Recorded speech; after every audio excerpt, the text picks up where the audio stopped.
Qu'est-ce qui protège véritablement le monde? La pesanteur, la couche d'ozone, l'écosystème? Derrière les lois de la nature réside un secret transmis de génération en génération.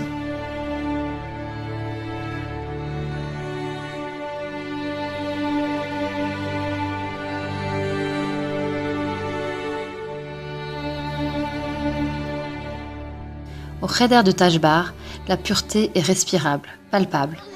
Pourtant, les enfants qui y étudient ressemblent à tous les enfants. Ils rient, se chamaillent, jouent dans la cour avec des noyaux d'abricots.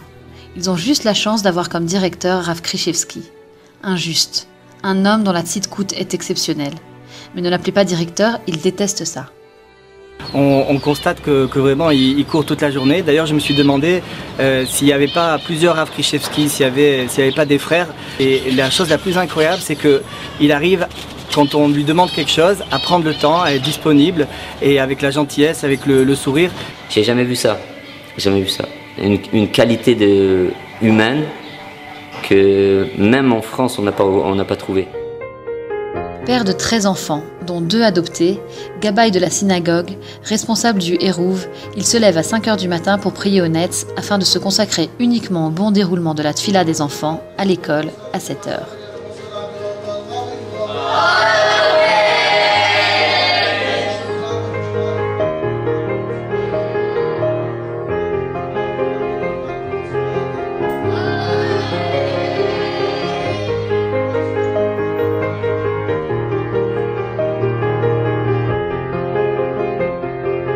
Tout son être est tourné comment aider l'autre, comment aider l'enfant, comment l'aider à progresser. C'est pas un gestionnaire de personnes, c'est un papa.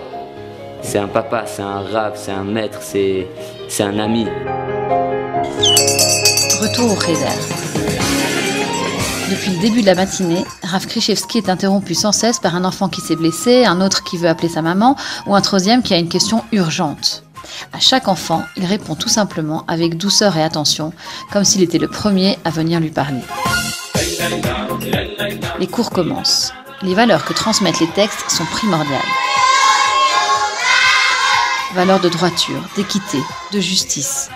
Que ce soit dans l'étude ou dans la vie quotidienne, à Taj Bar, toute ségrégation est bannie. La Torah est tout autant séfarade qu'ashkénaze. On enseigne aux enfants le respect de tous les rabbinim.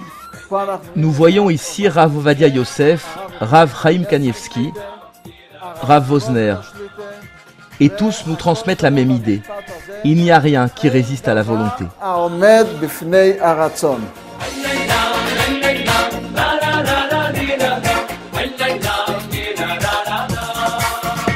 Dans chaque classe, on a pour principe d'intégrer un enfant défavorisé. Il y a des enfants là-bas, ils n'ont même pas de sandwich pour venir.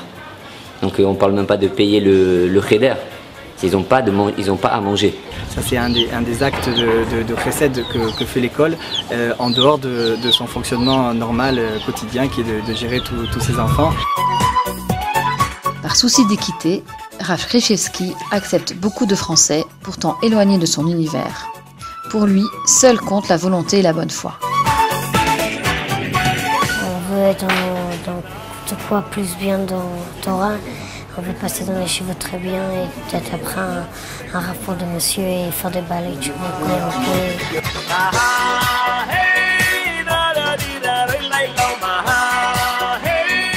Les enfants sont très heureux, même si l'école manque d'infrastructures et d'équipements. Aujourd'hui, l'école est en danger et la mairie menace de la fermer. Il manque une vraie cour, des sanitaires modernes, une réfection générale.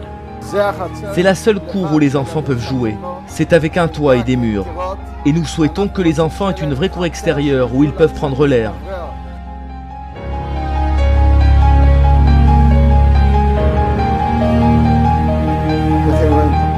Les murs sont vétustes, il y a des trous partout. Nous rêvons de pouvoir rénover les locaux, car nous voulons que ce soit le plus agréable possible pour les enfants, qu'ils s'y sentent comme à la maison. En fait, la mairie remet en cause l'existence du Cheder. Et pour nous, ça serait une catastrophe parce qu'en fait, il n'y a pas de structure pour des familles françaises comme nous qui sont prêtes à relever ces défis et qui sont douées pour ça et qui ont le cœur pour ça. Lors du déjeuner, Le Mashgiach raconte des histoires aux enfants. Mincha est devenu un moment magique qui attire un public nombreux venu de l'extérieur. Et c'est dans la simplicité que cette école est devenue un lieu de miracle.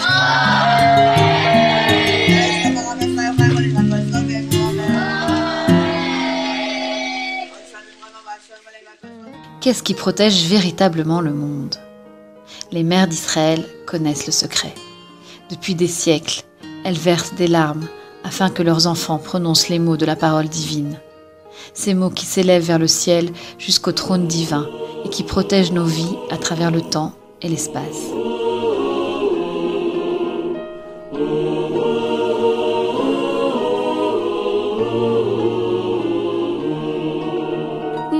Le Talmud enseigne que le monde existe grâce à l'étude des enfants, grâce au souffle de leur bouche, grâce aux mots de Torah qu'ils prononcent dans la pureté.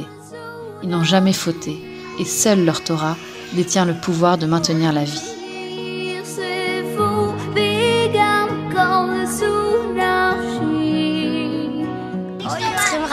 Notre rôle, étudier la Torah. Et c'est sympa? Oui, parce qu'Hachem m'a dit de le faire. C'est dans ce petit coin du monde, sur une colline de Jérusalem, protégée des arbres centenaires d'Israël, portée dans le cœur des enfants, nichée dans les textes saints, que réside la lumière du monde.